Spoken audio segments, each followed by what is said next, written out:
3 main ingredients is all you need to make this healthy Mexican breakfast.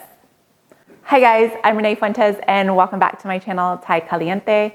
Today we're making a Mexican breakfast recipe called Nopales con Huevo, which translates to eggs with cactus. So if you've never had cactus before, it's really popular in Mexico. You can find them at some grocery stores already dethorned and cut up. You still need to cook them, which I'll show you guys how to do that. It also makes a really great salad, like my ensalada de nopales, which if you click on the iCard, you can watch it there.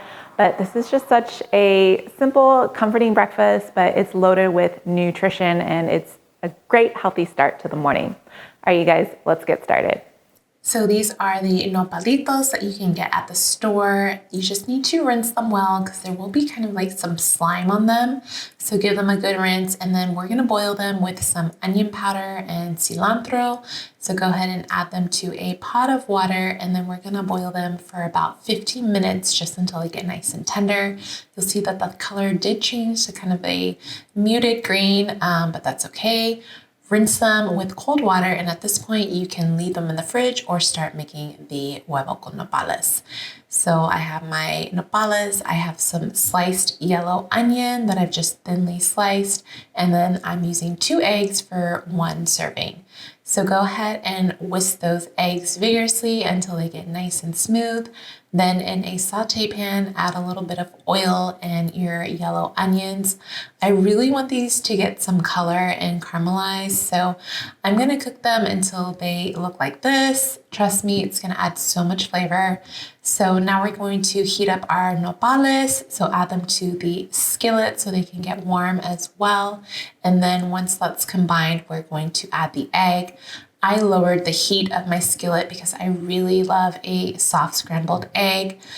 Even this is a little bit too hot, but it's still gonna work. So just gently move the egg around until it starts firming up and try not to overcook it. Once the eggs are done, go ahead and season it with a little bit of salt and pepper, and our nopales con huevo is done. You can serve it just like this for a quick and simple meal. If you really want to put it over the top, serve it with some refried beans, which you can click on the iCard for my recipe, some warm corn tortillas, a little bit of avocado. I also did some queso fresco to kind of add a salty and creaminess to the dish. And if you want to spice it up, go ahead and add some chile de árbol salsa. It is delicious, you guys. So good. I really hope you guys try out this recipe for nopales con huevo. Be sure to leave me any comments below. Don't forget to subscribe to my channel, and I'll see you guys in the next video. Bye.